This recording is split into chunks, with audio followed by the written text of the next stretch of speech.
Welcome back. Tonight, we're floating far away from powdered wigs, palaces in Vienna, and awkward Habsburg jawlines. Instead, we're heading east, way east, into the land of bricks, ziggurats, and more clay tablets than anyone could ever need. Yes, we're going to Babylon. So go ahead and dim the lights, get comfortable, and let the Tigris and Euphrates rock us into a nice, calm, history-induced slumber. Now, Babylon. The name itself feels heavy, ancient, and a little mysterious. For most people, the word conjures up grand images of hanging gardens, mighty walls, and kings who strutted around thinking they were basically gods on earth, which, to be fair, they kind of did. Babylon has that aura, not just as a city, but as a symbol of opulence, excess, and occasional divine punishment. The Bible paints it as basically the Vegas of antiquity, flashy, sinful, and destined to fall. But beyond the fire and brimstone reputation, Babylon was also just a city full of people who lived, worked, argued, drank beer, and complained about their neighbors. In other words, deeply human. Let's imagine Babylon at dusk. The sun sliding down, that desert heat is finally letting go, and the bricks of the city walls are still warm under your hand. You've got the Euphrates lazily winding through the middle, making the place feel almost like a resort town compared to the dry plains outside. You can smell bread baking in communal ovens, hear someone arguing in Akkadian about whether or not a goat belongs to their cousin, and see merchants hauling their last baskets of dates and figs for the day. Babylon at night wasn't just some mythical glittering wonderland. It was alive, practical, and messy. Now, before we wander into the royal quarters, let's pause for a second and talk about those famous hanging gardens. Were they real? Honestly, maybe not. The ancient writers loved a good tall tale, and nothing sells a city like saying, oh, by the way, we built a lush mountain of trees and waterfalls in the middle of the desert. It's like the ancient version of advertising a luxury spa resort. Some historians think the gardens might have existed in Nineveh instead, because, of course, history likes to keep things complicated. Either way, real or not, the gardens became part of Babylon's bedtime mythology. In our sleepy stroll tonight, we'll go ahead and let them exist, because why not? If you're going to dream, dream with palm trees and waterfalls hanging over your balcony. All right, so who's running this ancient city in our first act? Enter Hammurabi. Yes, that Hammurabi, of Code of Hammurabi fame. He's basically the guy who turned Babylon from a decent city-state into a powerhouse in the 18th century BCE. You probably know him because of that one history class where you had to memorize an eye for an eye, a tooth for a tooth, which, by the way, sounds pretty intense, but the code itself is actually weirdly bureaucratic. It spends just as much time talking about property disputes, broken contracts, and what to do if your ox tramples someone's field. So yes, Hammurabi was strict, but mostly he was obsessed with keeping order. The ancient version of a guy who really loves writing detailed HOA guidelines. Picture him in his palace at night. Not some glittering marble castle, but a baked brick complex, warm and dry, smelling faintly of clay. Hammurabi is sitting on a throne, probably surrounded by scribes, scratching away on clay tablets under lamplight.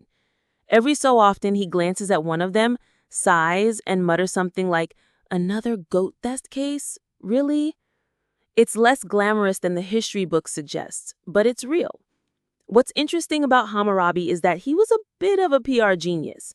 His code wasn't just laws, it was propaganda. He wanted everyone to know that Babylon was not just a city, but the city. His bedtime story to his people was, "I am Hammurabi, chosen by the gods, and you're all very lucky to live under my watch." And people bought it. Because, let's be honest, in a world where bandits, famine, and invading neighbors were constant, a strong ruler who promised divine order probably felt like a comforting bedtime blanket. Of course, Hammurabi's descendants couldn't quite keep the magic alive. After his death, Babylon had its ups and downs, sometimes falling under foreign control, sometimes clawing its way back. Think of it like one of those sitcoms that has a great pilot episode, then spends the next few seasons trying to figure out if it's a comedy, a drama, or a historical epic. Spoiler, Babylon would eventually hit another peak centuries later, but not without a few awkward family feuds along the way. And that's where we'll leave our opening stroll tonight, with the lamps flickering in Hammurabi's palace, scribes scratching away on clay tablets, and the city settling into its nightly rhythm. Babylon wasn't just the stuff of myths. It was lived in, noisy, dusty, sometimes fragile, sometimes glorious.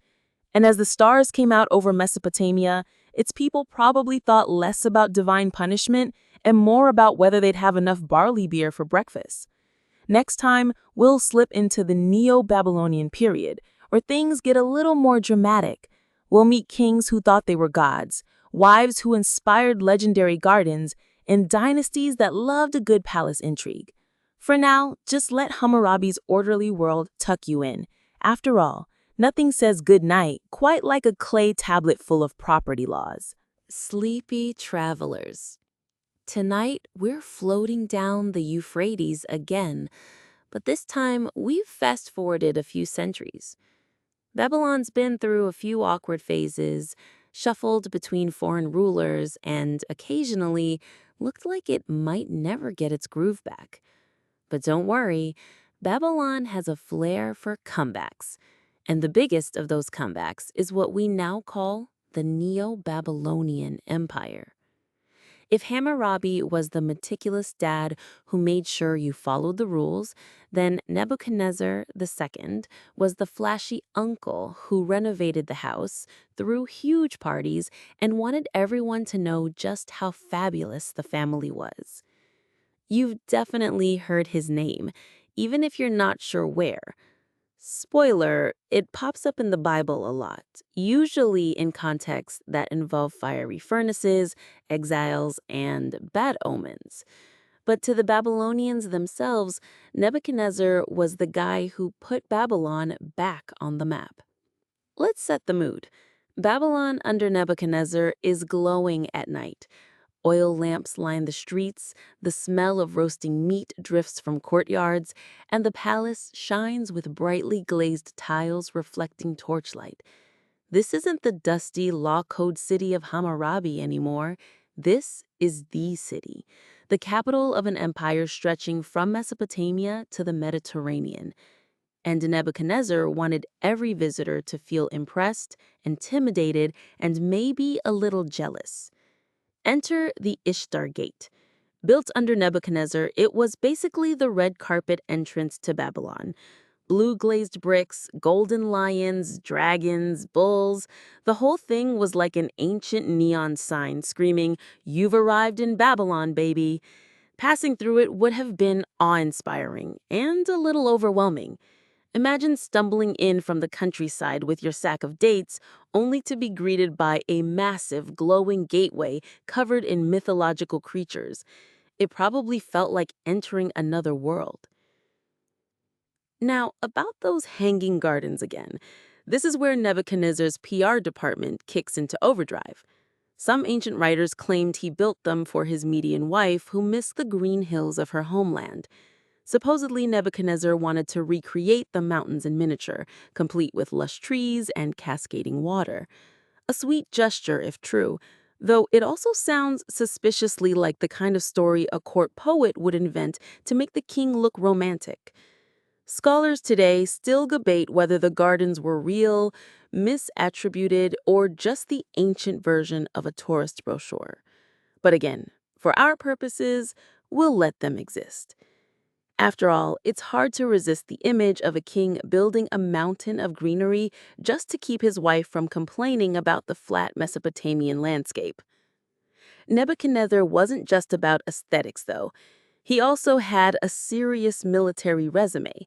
He's the one who took Jerusalem in 597 BCE, hauled off the elites into exile, and generally made sure everyone in the region knew who was boss. Which, again, is why biblical writers weren't his biggest fans.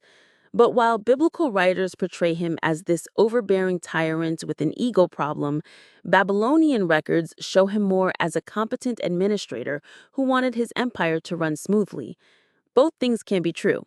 He could be terrifying abroad and surprisingly practical at home. Let's pause here and imagine the palace at night. Nebuchadnezzar is sitting in his private courtyard, torchlight flickering off the glazed walls. Maybe he's eating figs and drinking date wine while a harpist plays something soft in the background. He's not just thinking about taxes or armies. He's thinking about how Babylon will be remembered. Will people still talk about his gates, his temples, his supposed gardens centuries from now? Spoiler, yes. Though he might not have anticipated being remembered as both a tyrant in scripture and a romantic gardener in legend. The people of Babylon under his reign lived in a city that must have felt like the center of the world. Temples were active, markets were bustling, and neighborhoods stretched across both sides of the Euphrates. Priests tracked the stars, merchants hauled in goods from as far as India, and scribes kept churning out those endless clay tablets. Nighttime in Babylon was busy, noisy, and full of energy. The city never really slept, it hummed. But here's the thing about Babylon. Its glory was dazzling, but its lifespan was fragile.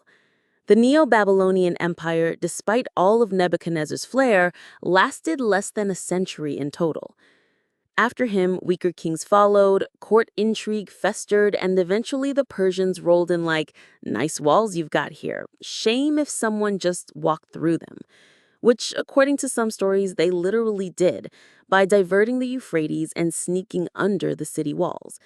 Imagine being a guard at night, thinking everything is fine, only to see Persian soldiers casually strolling in from the river. Not exactly the ending Nebuchadnezzar had envisioned. But we'll save that story for later. For now, let's hold on to the image of Babylon at its peak. The glowing Ishtar Gate, the mythical gardens dripping with greenery, and a king who wanted his city to be remembered forever. Babylon at this point was less a city than more a dream. A place that dazzled, intimidated, and inspired all in equal measure. So as you drift off tonight, picture yourself walking through those blue glazed gates, past lions and dragons that gleam in the torchlight, into a city alive with music, chatter, and the smell of roasting lamb. You don't need to decide whether the gardens were real or whether Nebuchadnezzar was more tyrant than visionary. You just need to let Babylon's nighttime glow carry you gently towards sleep. Next time, we'll explore Babylon's fall to Persia and how a city that seemed invincible could, almost overnight, become just another jewel in someone else's crown. Friends, tonight, our stroll through Babylon takes a slightly darker turn. Not tragic, not horrifying, just the kind of slow unraveling that dynasties are so good at. You know the pattern by now. Great kings build walls, paint gates, and boast about their glory, and then their successors sort of bumble it all away. Babylon, despite being one of the most dazzling cities in antiquity, was no exception. So picture this. It's the mid-6th century BCE. Nebuchadnezzar II is gone, and the city that once pulsed with his energy is now under rulers who aren't quite as ambitious. His son, Marduk, took the throne. If you're thinking, wait, I don't remember him, that's because his reign lasted about 2 years. He was murdered by his brother-in-law. So much for dynastic stability. The palace intrigue here is less Game of Thrones and more awkward family dinner that escalated into murder. The crown then passed to Neriglissar, who managed to rule for 4 years before he died, conveniently, and left the throne to his young son. And as you might guess, nothing says political weakness quite like a child king. Within a year, Nabonidus seized power. Nabonidus was an interesting character, more into archaeology and religious reform than actual governing. He famously spent years away from Babylon, living in an Arabian desert oasis, while his son Belshazzar ran things at home. If you're wondering, is this the Belshazzar from the writing on the wall story in the Bible? Yes, that's the one. He threw a banquet, saw mysterious writing appear on the plaster, and it all turned out to be bad news. Spoiler, the prophecy wasn't kidding. Because while the Babylonian royal family was busy infighting, scheming, and interpreting ominous graffiti, A new power was rising to the east, Persia. And not just any Persia. This was the age of Cyrus the Great, the kind of leader who makes other kings look like amateurs. While Nabonidus was tinkering with temple rituals and avoiding Babylon itself, Cyrus was building a multi-ethnic empire, expanding across Asia with a kind of effortless momentum. The story of Babylon's fall is both anticlimactic and perfect for bedtime. You might expect a massive battle, flaming siege engines, desperate last stands. Instead, according to Herodotus and other ancient sources, Cyrus's troops pulled off something far sneakier. They diverted the Euphrates River, lowering the water level, and then marched into the city under its walls through the drained riverbed. Imagine Babylon at night. People asleep in their houses, guards yawning at their posts, the palace lamps burning low. And then, almost silently, Persian soldiers just walk in. By the time anyone realized what was happening, the city was already lost. Babylon, the gate of the gods, the city of the great ziggurat, the glowing Ishtar-Duft, fell without much of a fight. For the Babylonians, it was probably surreal. One evening, you're drinking date beer in your courtyard. The next morning, you wake up to discover the city now belongs to Persia. No heroic last stand, no glorious defense, just the quiet, humiliating surrender. Cyrus, to his credit, didn't loot the city or destroy its monuments. He styled himself as a liberator, not a conqueror. He restored temples, released captives, including the Jewish exiles, and made sure to present himself as chosen by Babylon's gods. Smart politics, really. He walked into the city like a guest of honor, not a conqueror. And the people, tired of Nabonidus's eccentricities, probably thought, fine, this guy seems reasonable. And just like that, Babylon's independence was gone. It became one jewel among many in the Persian crown. The city remained important, still a cultural and religious hub, still impressive with its walls and temples, but it was no longer the stage on which world politics revolved. Babylon had gone from headliner to supporting role. Now, from a bedtime perspective, there's something oddly comforting about this. Babylon didn't collapse in fire and chaos. It just slipped quietly into someone else's empire. Like a proud old house bought by a new family. Its walls remained standing, but the name on the mailbox changed. Life in the city went on. People baked bread, scribes pressed tablets, priests observed the stars. The drama of dynasties mattered less to the average Babylonian than whether their barley harvest came in. So as you drift off tonight, imagine that quiet night when Babylon fell. The stars overhead, the lamps flickering in courtyards, and somewhere along the riverbed, the sound of soldiers' footsteps approaching, almost unnoticed. No shouting, no chaos, just the quiet shuffle of history moving on. Babylon didn't burn. It surrendered to time, as all cities eventually do. Next time, we'll look at Babylon under Persian rule, how it adapted, survived, and remained a city of myth even as its political power faded. Tonight, Babylon is still standing. Its walls are intact, its ziggurat still rises above the plain, and its streets still echo with the sound of merchants and children. But something important has shifted. Babylon is no longer the center of its own world. It's now part of the Persian Empire, absorbed into something larger, like a proud elder relative who suddenly finds themselves living in someone else's house. When Cyrus the Great walked into Babylon in 539 BCE, he did something unusual for a conqueror. He didn't smash the place. He didn't torch the gates, didn't loot the temples. Instead, he played the role of respectful guest. He proclaimed himself chosen by Babylon's gods, especially Marduk, the city's chief deity. In other words, he slipped into Babylon's story as if he'd always been part of it. Clever move. After all, nothing calms down a conquered city faster than a conqueror saying, "Don't worry, your gods totally wanted me here." Life under Cyrus and his successors was surprisingly not bad. Babylon remained wealthy, its temples kept humming, and its astronomers kept charting the stars. In fact, some of the most detailed astronomical records we have, the so-called Babylonian astronomical diaries, were kept during the Persian period. Imagine priests, night after night, carefully scratching the position of Venus onto clay tablets by lamplight. They weren't thinking about empires. They were thinking about whether Jupiter was behaving itself. But while daily life went on, Babylon's political independence was gone. The Persian kings, Cyrus, then Cambyses, and eventually Darius, used the city as an administrative hub, but they didn't live there full time. Susa, Persepolis, and other Persian capitals drew more attention. Babylon, for all its glory, became one jewel in a vast collection.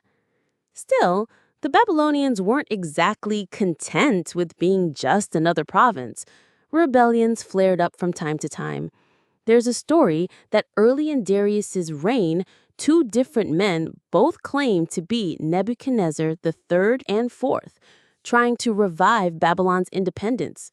You can almost hear the exasperation in Darius's court. Another fake Nebuchadnezzar? Seriously? Both rebellions were crushed quickly, but the very fact they happened shows that Babylon still dreamed of its old glory. Religiously, things stayed lively. The great festival of Akitu, celebrating the new year, continued under Persian rule. During the festival, the king was supposed to enter Babylon, humble himself before Marduk's statue, and reaffirm his divine right to rule. Persian kings, even if they weren't particularly invested in Babylon's traditions, dutifully played along. It was theater, but theater mattered. For the priests and the people, seeing the mighty kings of Persia bow before Marduk kept the illusion alive that Babylon still mattered. And the city did matter, just in a different way now. Instead of being the seat of kings, it became a culturally and intellectual hub. Its scribes copied old texts, its mathematicians developed new methods, and its priests perfected star charts that would later influence Greek astronomy. In a way, Babylon shifted from being the world's political capital to being one of its libraries. Less dramatic, maybe, but just as enduring. Now, let's step into a quiet Babylonian courtyard at night during Persian rule. The lamps are glowing softly, a family is gathered around a low table, eating dates and bread, sipping watered beer. The children are laughing, while in the distance, the ziggurat towers like a shadow against the starlit sky. Somewhere, a priest is muttering prayers to Marduk. And far away, in Persepolis, a Persian king is deciding taxes for the empire. The Babylonians live their lives, half proud of their heritage, half resigned to being a conquered people. It's not the blaze of Nebuchadnezzar's era, but it's steady, familiar, and safe enough for now. There's something almost gentle about this phase of Babylon's story. The city is no longer the blazing superstar. It's a quieter, older city, still important, but no longer burning with ambition. Sometimes empires end with fire. Sometimes they just fade into background music. Babylon's Persian years were the latter, a steady, humming background where people lived their lives while history slowly turned the page. Next time, we'll watch as Babylon drifts again into Greek hands under Alexander the Great, who had some very big plans for the city, but never quite lived long enough to carry them out. Sleepy wanderers.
Friends, tonight, Babylon is no longer the dazzling jewel of an empire. It's still standing, of course. The walls are there, the temples are there, the Euphrates still drifts by. But the spotlight has shifted elsewhere. After Alexander's death, the city becomes less of a leading actor and more of a background extra, shuffling along as other powers steal the show. Let's rewind to that messy moment after 323 BCE. Alexander's generals, the so-called Diadochi, carved up his empire like children fighting over dessert. And Babylon, caught right in the middle, changed hands more times than a well-worn coin. At first, Seleucus, one of Alexander's more capable lieutenants, took control. He had big dreams. He founded a new capital, Seleucia on the Tigris, just a short distance from Babylon. And that decision was the beginning of Babylon's decline. Because here's the thing, new capitals have a way of siphoning life away from old ones. Seleucia had fresher markets, newer buildings, better river access. Officials moved there. Merchants followed. Priests and scribes tried to hold on in Babylon, but gradually the city's energy drained. Babylon was like a grand old house, still standing proudly, but slowly abandoned as the family moved into something shinier down the road. Still, it didn't vanish overnight. Far from it. Into the 2nd century BCE, Babylon was still alive, still hosting religious festivals, still recording astronomical diaries. Priests kept climbing the ziggurat, muttering prayers, and carefully pressing star positions into clay.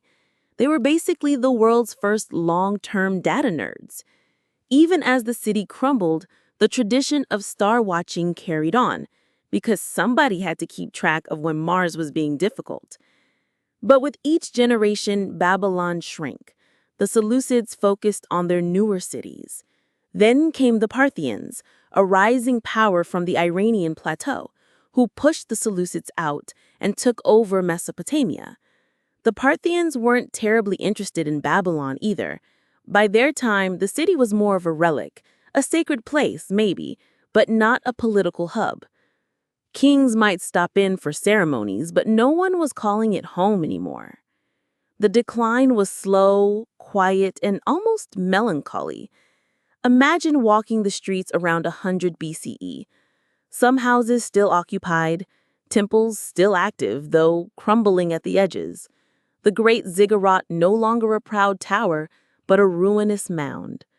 Grass creeping between bricks where processions once marched. Markets less crowded, the chatter thinner. The city hadn't fallen in flames. It had just gently withered, like an old tree dropping leaves year by year. And yet Babylon's name carried power. Greek and Roman writers spoke of it with awe, often exaggerating its wonders. The Hanging Gardens, whether real or not, became one of the 7 wonders of the world in the popular imagination. Babylon was no longer the living capital of an empire, but it was still a symbol, and symbols have a way of outlasting walls.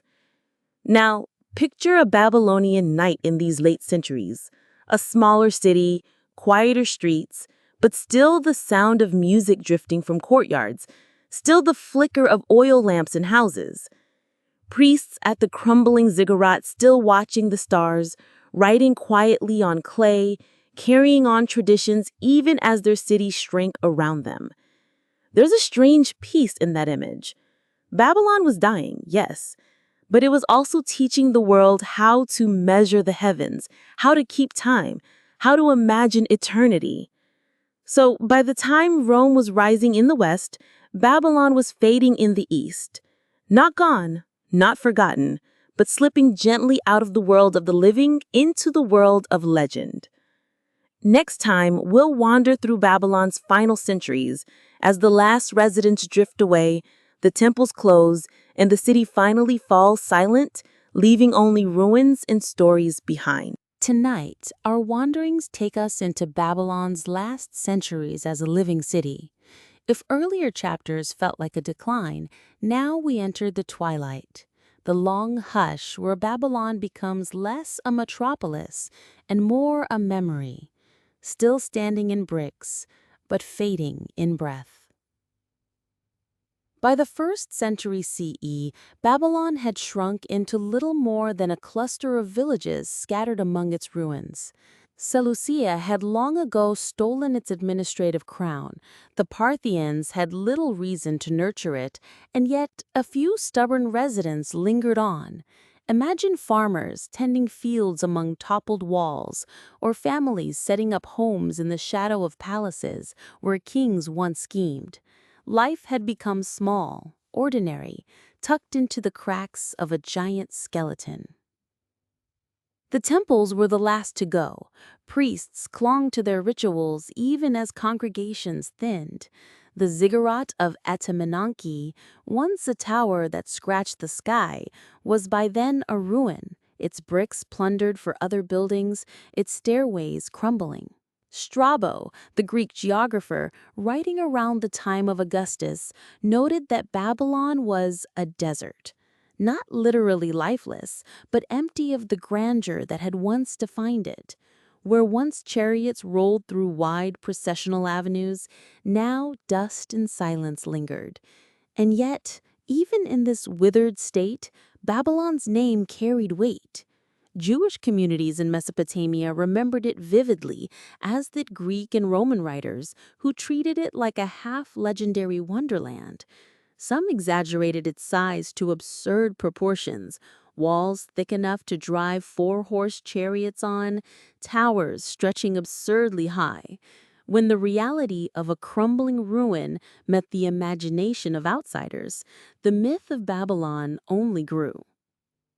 Daily life in late Babylon must have felt oddly ordinary against this backdrop. Imagine living in a modest mud brick house where your grandmother reminded you that once upon a time this very quarter had been filled with palaces. You'd heard goats among fallen columns. Children would climb old steps that led nowhere. Festivals might still be held in small shrines, but gone were the days of grand processions through Ishtar's gate. Babylon had become a neighborhood built inside a ruin. The Romans never conquered Babylon directly, but they knew of it, and writers like Pliny the Elder described it as ancient, fallen, and strange. That was Babylon's new identity, not as a capital, but as a relic, proof that empires could rise and fall, leaving behind only cracked walls and half-remembered stories. By the early centuries of the Common Era, Babylon was essentially abandoned. Seleucia and later Ctesiphon were the centers of life along the Tigris. The Euphrates shifted its course, leaving parts of Babylon drier, more desolate. Eventually, the site became farmland, dotted with ruins that locals used as a convenient quarry for bricks. The living city was gone. What remained was a landscape of silence and broken monuments. And yet, in that silence, Babylon became eternal. It lived on in scriptures, in Greek histories, in Persian memory. When people spoke of great fallen empires, Babylon was the first name on their lips. Its ruins were not just stones, they were metaphors, a reminder that no matter how mighty your walls, time will quietly slip through and carry you away. Picture it now as you close your eyes. A night in late Babylon. No longer bustling streets, no longer glowing palaces, just a small village, a few lamps flickering, the outline of ruined gates looming against the stars. Crickets in the fields where armies once marched. A ziggurat reduced to a mound, and above it all, the sky. The same sky Babylonian priests had once charted, still turning, indifferent and eternal. Next time, we'll follow Babylon's afterlife, not as a city, but as an idea, a word whispered in scripture, a symbol of pride and fall down, carried far beyond Mesopotamia into the imaginations of distant ages. Tonight, Babylon is no longer really a place you could walk through. By now, the walls have crumbled, the temples stand empty, and the priests have faded into memory. But Babylon isn't gone. Far from it. It's just moved from clay and stone into words, myths, and scripture. And in this form, Babylon would live much longer than the city itself. For the Jewish communities carried into exile centuries earlier, Babylon was already layered with meaning. On one hand, it was the place of their captivity, a symbol of loss and longing, as captured in the psalm that mourns by the rivers of Babylon. On the other, it was also the stage where Jewish life adapted, survived, and even thrived in diaspora. The Babylonian Talmud, one of the foundational texts of Jewish tradition, would eventually be compiled in Mesopotamia, centuries after the city itself had faded. So Babylon became both villain and teacher, both prison and school. In the Christian New Testament, Babylon appears again, not as a literal city, but as a metaphor. In the book of Revelation, Babylon the Great is described as a decadent harlot, drunk on the blood of saints, destined for destruction. Scholars usually agree this wasn't about the ruins of Mesopotamia at all, but about Rome, cloaked in symbolic language. Still, the fact that Babylon had become shorthand for arrogance, excess, and divine judgment shows how deeply the name had imprinted itself. Babylon became an eternal cautionary tale. Islamic traditions, too, preserved echoes of Babylon. Legends grew around its ruins, often tied to stories of sorcery, astrology, and fallen angels. To medieval travelers and scholars, Babylon was no longer a city you could visit, but a half-mythical landscape where ancient kings had meddled with forbidden knowledge.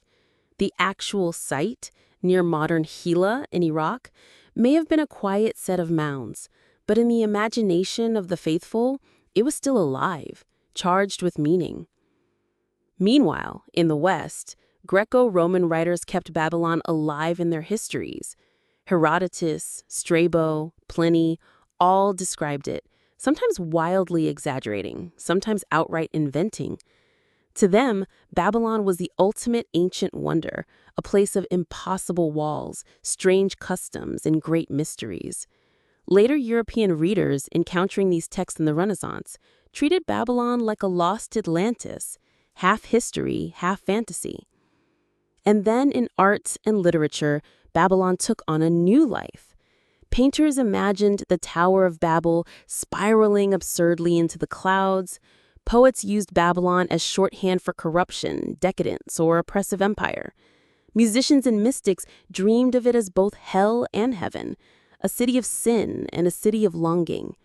Even reggae artists, much later, would invoke Babylon as a symbol of oppressive modern systems. That's quite a legacy for a city that had already collapsed into dust by the time Rome was young. What's fascinating here is how Babylon's reputation was so elastic. To some, it was a villain, the archetype of excess and downfall.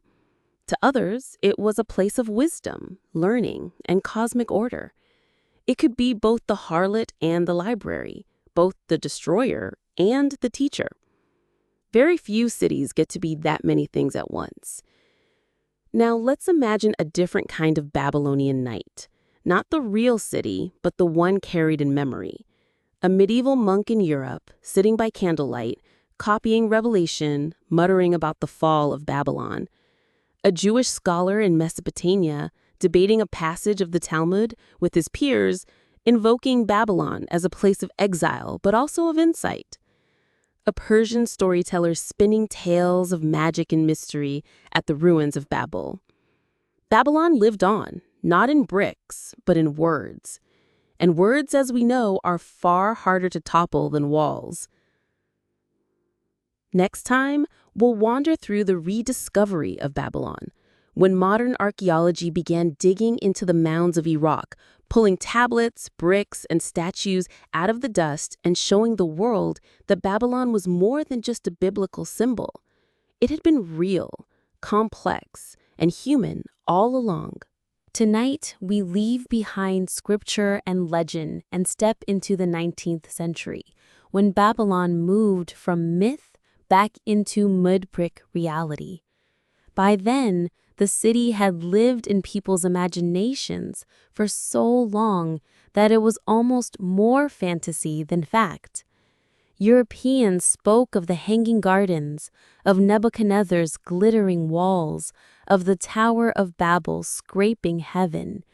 But on the ground in Mesopotamia, just dusty mounds, broken bricks, and local villages. The first modern travelers to the site weren't exactly archaeologists in the way we'd recognize today. They were adventurers, diplomats, sometimes treasure hunters, wandering the Ottoman provinces with shovels and notebooks. In the early 1800s, men like Claudius Rich visited the ruins near modern-day Hilla, described the crumbling mounds, and carted away a few inscribed bricks as souvenirs. These bricks, stamped with Nebuchadnezzar's name, were the first solid reminders that Babylon wasn't just legend, it had been flesh and mortar. But real excavation began later in the 19th century, with scholars hungry to confirm biblical stories. They dug, often haphazardly, looking for proof of Daniel's lions or Belshazzar's feast. What they actually found was far less dramatic and far more fascinating. Endless cuneiform tablets. Instead of lions, they got receipts. Instead of epic feasts, they got contracts about sheep and barley. And in those humble tablets, Babylon began to speak again. The real breakthrough came with Robert Koldewey, a German archaeologist who led systematic digs at Babylon from 1899 to 1917. Koldewey wasn't just poking around. He carefully uncovered the foundations of temples, palaces, and streets. He revealed the massive processional way that once ran through the city, and most famously, the Ishtar Gate, with its glazed blue bricks decorated with striding lions and dragons. Imagine seeing that gate rise again, piece by piece, after centuries underground.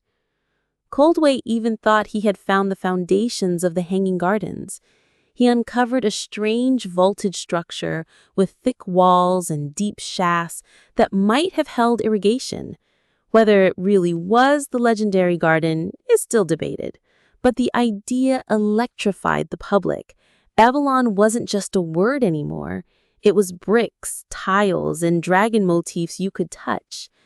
The Ishtar Gate itself was carefully dismantled and shipped to Berlin, where it still stands in the Pergamon Museum today.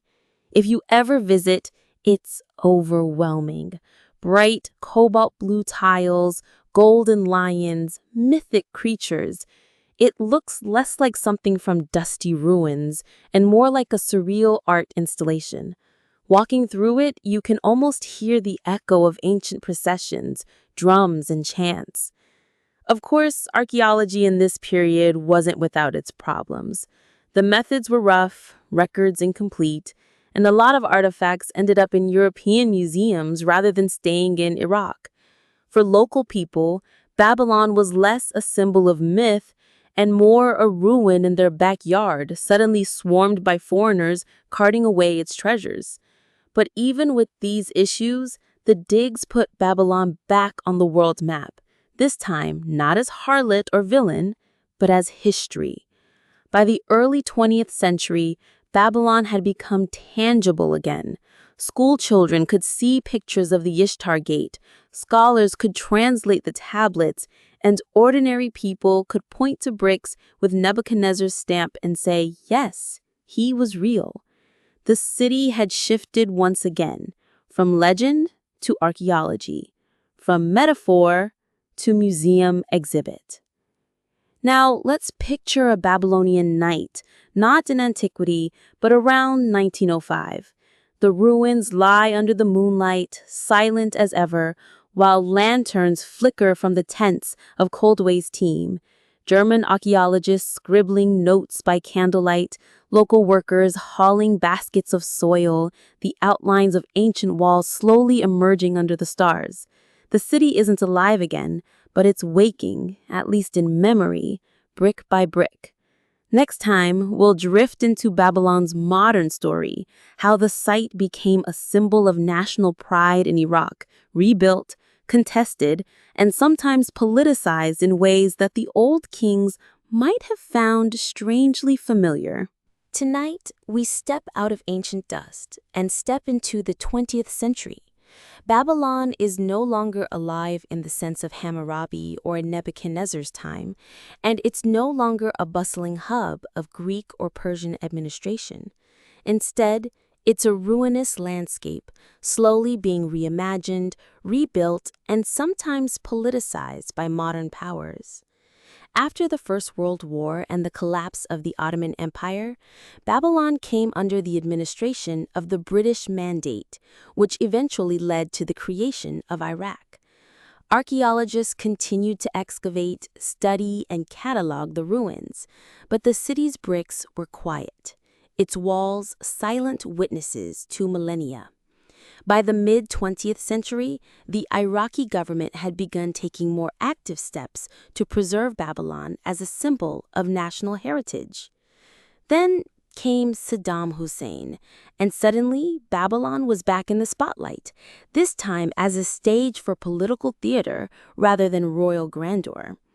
Hussein's regime embarked on massive reconstruction projects, partially rebuilding walls, gates, and temples. The Ishtar Gate was reconstructed on site, though not always in historically accurate ways.